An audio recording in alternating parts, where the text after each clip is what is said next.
Des crises comme celle du coronavirus, les amis, j'ai une mauvaise nouvelle pour vous. Il y en aura d'autres. Et ce n'est pas la pire que l'Afrique a connue. Il y en aura d'autres. Mais tant que nous n'allons pas nous poser pour réfléchir de manière stratégique, pour prévenir ce genre de crise pour les années à venir, eh bien malheureusement les amis, on peut se plaindre comme on veut. On peut dire ce qu'on veut.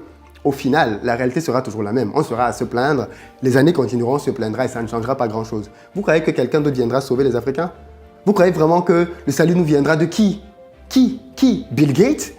Qui va venir sauver les Africains? Emmanuel Macron? Peut-être, maintenant qu'il réunit les chefs d'État africains. Qui? Nos présidents? Vous croyez que qui va nous sauver? C'est au peuple, à un moment donné, de se prendre en charge. Quand il y a une différence aussi manifeste de nos gouvernants, c'est à nous de nous prendre en charge. Et même les gouvernements qui sont de bonne volonté ont besoin d'appui parce que les États sont malheureusement souvent brinque-ballants. Et ils ont besoin de soutien, d'âmes volontaires, de personnes qui sont réellement animées de bonnes intentions pour faire que les choses changent réellement. Et les amis, je suis désolé pour vous, mais moi je me sens interpellé par ce genre de choses. Pour moi, ça a du sens. Ça a beaucoup plus de sens que travailler sur une centrale nucléaire comme je le faisais il y a quelques années. Ça a beaucoup plus de sens. Faire du business en Afrique, c'est pour ça que j'invite vraiment les Afros à faire du business sur le continent. Vous changez des vies, mais vous changez aussi le sens du monde.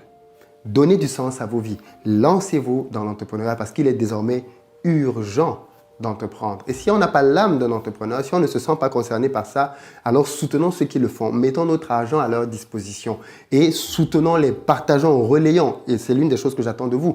Relayez ce type de vidéo pour que l'information parvienne au plus grand nombre. Elle est traduite en anglais, celle-ci.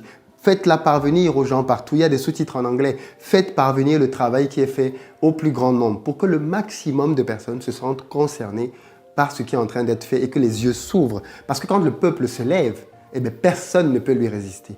Arrêtons juste de parler des préjudices qui datent de la colonisation, qui datent de l'esclavage. Il y a d'autres préjudices de nos jours. Arrêtons de nous battre pour les combats dont tout le monde est déjà convaincu de leur existence. Si tu parles de la colonisation et de l'esclavage, maintenant tout le monde va te dire « oui, c'est vrai, c'était un crime ». Arrêtons donc de parler de ça, puisque tout le monde est d'accord. Parlons de ce qui se passe de nos jours. Et les enjeux de nos jours, c'est la vaccination. Les enjeux de nos jours, c'est les multinationales qui viennent exploiter. On parle beaucoup de multinationales pétrolières, mais il y a des multinationales médicales. Parlons des ONG, parlons des associations, parlons de ce qui mine et ruine notre continent aujourd'hui. Voilà les vrais enjeux. Ce n'est plus la colonisation, l'esclavage, même si bien évidemment ceux-ci ont encore des impacts. Mais de nos jours, les tentacules sont différentes et on les voit, on les connaît. Attaquons-nous à elles. Et essayons de les changer. Mais bien évidemment, ce n'est pas simplement en dénonçant qu'on le fera, c'est en étant acteur. Donc, rejoins-moi dans le combat et allons agir pour que les choses changent. Ceux qui veulent participer financièrement, on a aussi créé une cagnotte que vous allez trouver dans la barre de description, dans laquelle vous pourrez mettre vos sous. Avec ces sous, nous allons financer de vrais projets sur le continent et de manière totalement transparente. Donc, si vous voulez vous sentir aussi à ce niveau-là impliqué, dans la barre de description, il y a un lien. Rejoignez-nous dans cette campagne-là et travaillons à faire des choses qui vont contribuer, peu importe le niveau, à ce que l'Afrique change. Merci beaucoup de m'avoir écouté. C'était nécessaire que je parle de ce sujet-là. Ce moment me permet vraiment d'avoir ce type d'audience-là. Et aimons le continent, pas simplement en parole, mais aimons-le dans nos actes. À très bientôt.